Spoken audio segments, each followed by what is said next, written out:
Hi, welcome to Two Tired Teachers. Today we are coming at you from just outside of Zion National Park, and that's what we're going to be talking about.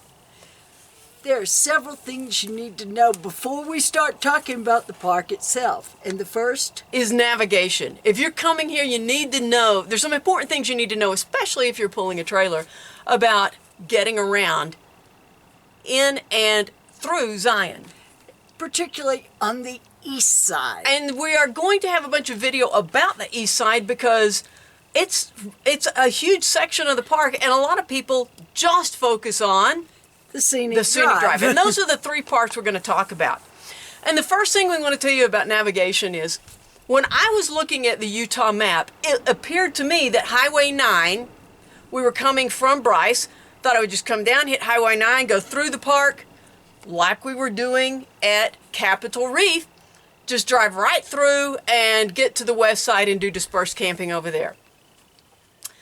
Then I started looking at more detailed maps and the information from Zion and found out it's a whole different animal. Yeah, you don't do that. Highway 9, and there are signs as you turn off from Mount Carmel telling you if your vehicle is over 13 feet 1 inches or more than 7 feet and 10 inches wide, you can't go. Yeah. And then if it is, there are specifications. There are a couple of reasons for that, and you can't be over 40 feet long. The main Combined, reason, or 50 with a single. the main reason is The tunnel. there is a tunnel that is 1.1 mile long. It was started in 1927. Construction finished on, well, they celebrated the finish on July 4th, 1930.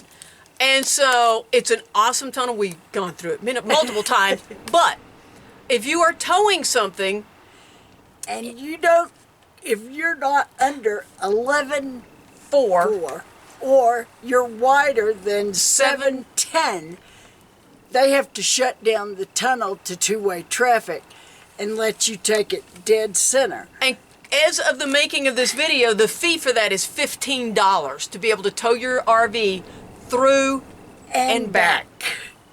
And so if you're in a Class C and you want to go outside of the park and do stuff and come back in, as long as you're on the west side, you're fine. But if you decide you want to drive over to the east side, you're going to need to pay another fee to get out. And so it's the tunnel, literally it's an older tunnel. There are restrictions. And so if you have a standard size RV, which is 8 feet wide, ours is 7, but the standard size is 8 feet, some are 8.5, they're going to have to stop traffic to let you go through. And so understand you're going to sometimes be sitting waiting for RVs to come through. Yesterday morning we waited, there were 4 that were coming through. They do that from 8 a.m. to 8 p.m. That's the only time they shut it During down. the summer hours, if you're coming, Yes. or the peak hours, but if you're coming during the winter, you'll need to check that out. But that's one reason why Highway 9 it's not just another highway, and the other is it has 8 or 9 switchbacks. Yes. And they're they're the 20 mile an hour, you're just Yes. snaking down. The elevation change It's not in the tunnel is like 300 feet. Yes. But from where you enter on the east side until where you exit on the west side is a very large elevation change. You're going from the top to the floor of the canyon. And so understand that. If you're towing, that's one of the first things you need to know. When we were looking at west dispersed camping, we were looking at going a different route to get to the west side rather than towing through on Highway 9. People do it and do it fine, but just letting you know that may be something you want to look into. Where is your lodging? Then choose your route where you don't have to tow across Highway 9. Yes. But you do want to visit that east. That's one thing about navigation. The other is the Scenic Drive. We need to explain how you transverse the Scenic Drive. The Scenic Drive is wonderful. If you're going to the visitor center, you can stop there. You can look around. just outside the visitor center, well, there is a shuttle stop at the visitor center. The shuttle passes are $1 a day. You have to reserve them online ahead of time. And just because you have a pass, that does not guarantee you a place to park. And so you want to keep that in mind. But if you have a vehicle and that's all the transportation you have, you will, if you have a car or truck, van, whatever, you will need to take the shuttle to go see that scenic drive. We're fortunate. We have rad mini two step-through bikes. But another thing about those the shuttle passes that I wanted to say is you're reserving a time. Yes. And I didn't realize that, but yesterday when we were at the visitor center, we had our bikes, we'd been out riding and stuff, and they had very specific, I'll show you the queue of people lined up, and it was, okay, if your ticket for the shuttle is in this window, you can get in the queue. If your ticket is for the next 15 minutes, then you can start lining up here. And the shuttles they have taken seats out of, which is great for COVID. So they're double deckers, buses, not double decker, tall, but the bus is towing a bus. The front one, because it has a driver, has a limit of 14 passengers, and the back one has a limit of 19 passengers. And so they fill up pretty quick. And the shuttles, you get on a shuttle and you ride out to the lodge, essentially, which is now inside of a part where private vehicles are no longer allowed. And then at the lodge, they loop around. For the vehicles that drove to the lodge. To the lodge, yeah. If you have reservations at the lodge, you have to get a special thing. But from the lodge on, there are buses that loop that. But once you get back on the bus and you go back to the visitor center, you don't get to get on a shuttle again. And so there are some restrictions there. And so you need to realize if you have a vehicle and you're coming in the west side, really the only thing you can do is that visitor center or drive out the east side. The museum is closed now. The campground is there, but you're kind of limited. So let's talk about the east side. Okay, the east side, in my opinion, is wonderful. First thing, I think it's easier to disperse on the east. I've not looked for dispersed on the west, but on the west, immediately going down Highway 9, you're going to come to Springdale and Rockville, and they're just, to even park on the shoulders, there's a fee of the road. Yeah, it's pretty crowded over there, but there are a lot of trails on the east side, and the views are spectacular on the east side. Mm-hmm. When we got here, we've done this park like we've done the other national parks. The day we arrived, we just went to the visitor center trying to get a lay of the land. And we were gasping. As we came in the east side, it's just phenomenal. The views, and then when you come out of that tunnel, the scenery has changed so drastically because you've gone through just a rock that is over a mile long, and it's just amazing. One of the things, there's all kinds. Checkerboard, mesa, the reds that are on that side. It's a different, but still as stunning and spectacular, and awe-inspiring. It's incredible. I'm hoping Sharon will include one of the pictures she took of the east side. It is. Well, I'm going to include a lot of them. I'm not sure which one she's talking about, but the one your friend said should be a postcard. That was on the Scenic Drive. Yeah. And so the east side, like we said, just getting to go through that tunnel. The tunnel has windows all along. Yeah, I wanted to point out, when you come out, if you're going from east to west, when you come down as you're going those switchbacks, passenger, take a look up and see. You'll be able to see the windows. You can see some of those. And I'm glad they did that because I was a little concerned. They tell you to turn on your headlights, take off your sunglasses. But having that light come in periodically on the tunnel was helpful. And it's... with our van, I wouldn't want to drive anything any larger than this in there. But the east side, it's not empty. We're not saying we're the only people over here, but we just want to say, if you're coming to this park and you're driving any distance, we feel like it's definitely worth taking an hour and a half, maybe 2 hours to drive to where the fee station is on the east side, and there is just one booth. That should tell you how much. And we had to wait maybe 2 cars or something to get in, maybe 3. But it's a lot less crowded on this side. But there is a place right before the fee station where you can turn around then and drive back. And it's well worth it.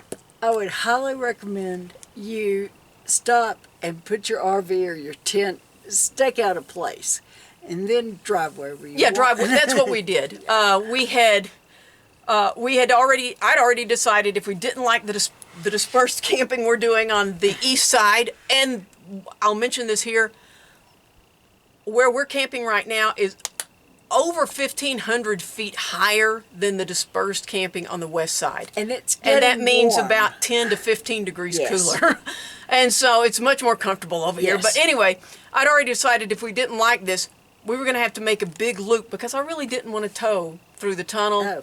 Oh. She could have. I guess we could have paid the $15 to go through there. But anyway, let's get to the Scenic loop. And the bikes, one other thing about the navigation is we stopped that first day when we had just gone to scope it out. We talked to a ranger. And asked, okay, we have bikes, but we don't want to ride. There's 1 mile where the east part of Highway 9 bisects, and you go past the visitor center before you exit. The visitor center, I don't know what It's a other zoo. stuff, but it is. And not everyone drives real carefully. They're looking for that parking space because the parking lot was almost full and it's huge parking was almost full the first time we went.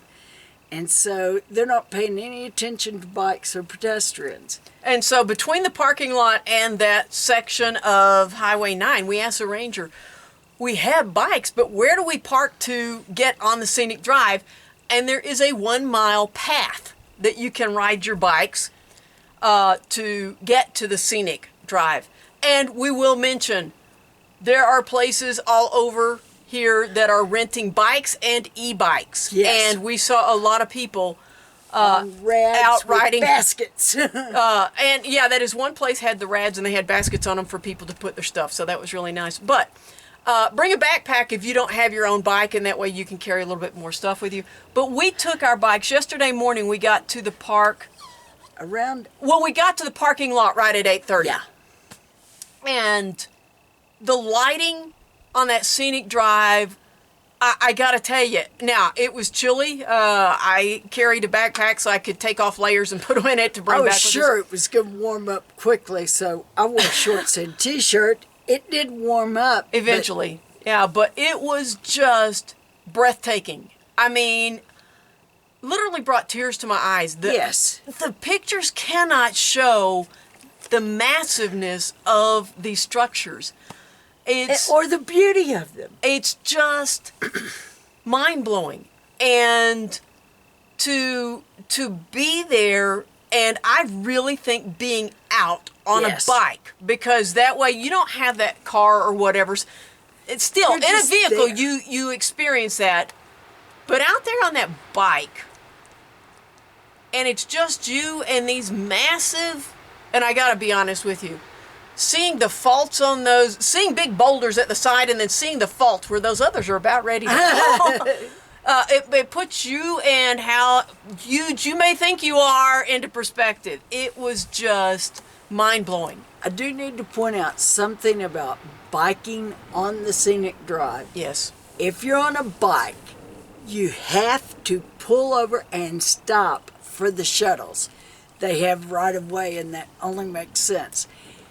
If you don't have mirrors, I'd highly recommend you get them. You can hear the shuttles, but I was going to say, I was very glad we were on our own bikes Yes. and we had the mirrors because we knew every time a shuttle was coming. I will go in and say, because you may see some in the videos or et cetera that we're showing here, there are private vans. And yes. I don't know how the setup is, but my guess is Like the lodges that Yes. are outside of the park there in Springdale have a contract where they get to bring passengers in just a passenger van. And so it's not just those big shuttles that But you you have. don't have to You don't have to stop for for the them. vans. But there were vans from various companies Yes. that were going on past the lodge. Yes. But there were tons of bicycles. Anytime you see a bicycle lot in these videos, you'll It'll be notice. about full. And they have also, and it's a very wise thing, they're converting a lot of the parking spots at these scenic pullouts into Yes. bicycle parking. They need to, because that's what's out there. And there are tons of bicycles. And And they don't recommend this, and particularly in the summer. But there are people who walk that how many ever miles on the scenic loop. Guys, if you do that, be sure you carry at least a gallon of water per person, which is gonna weight you down. But there are some water bottle filling Yes. stations along the way, etc.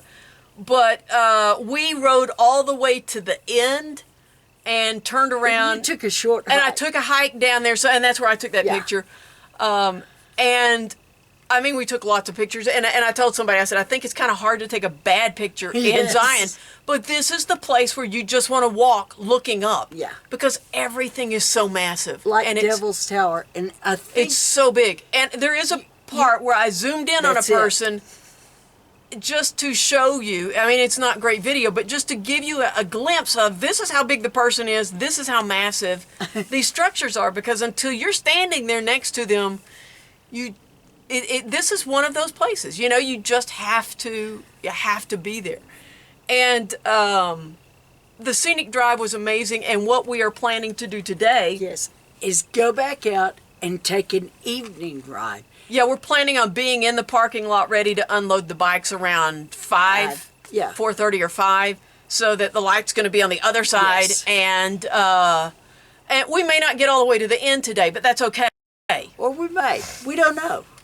But yeah, We want to see it in a different light. It makes, as we learned from the Mount others, Rushmore, it yeah. makes a huge difference. and you know, we enjoy making these videos. We enjoy bringing this content to you and showing you these things. And if this is all, you know, we used to make these really specifically with our 94-year-old aunt in mind, Yes. because this was the glimpse she was going to get of Zion. And if this is the glimpse you get, we hope you enjoy it. But if you get a chance, fight the crowds. But if all you can do is get in one of those vans and ride out and look at this, you're going to be amazed. And the vans and the shuttles Yeah. make stops along. So if you want to get off and go hike, come back to that shuttle stop, there'll be another shuttle within 10 or 15 minutes. And then finally, the last thing I'm going to say is really, we bought our bikes in January of 2020, so before COVID. And we bought them specifically to take with us to the Grand Canyon because it was very much the same situation. There was a certain amount of space you had where you could take a vehicle, but then bicycles Yes. and those shuttle buses could drive the rim. And so yesterday, as we were riding, it was just, this is it. This is really the reason, the fact that we had already racked up 1,700 miles before we got here. But this is the reason. Yes. And it was so worth it. And I got to tell you, this park is just, is so much more than I ever imagined it could be. I really didn't expect a lot from Zion. But it is. Blown my mind. Yeah, it really has. And so, anyway, if you are looking at Zion or any of the Mighty Five, we hope our videos will help you as you make those decisions. We are going to have a video about the camping options, and so if you're looking for that, check out that video as well. As always, thanks for watching Two Tired Teachers.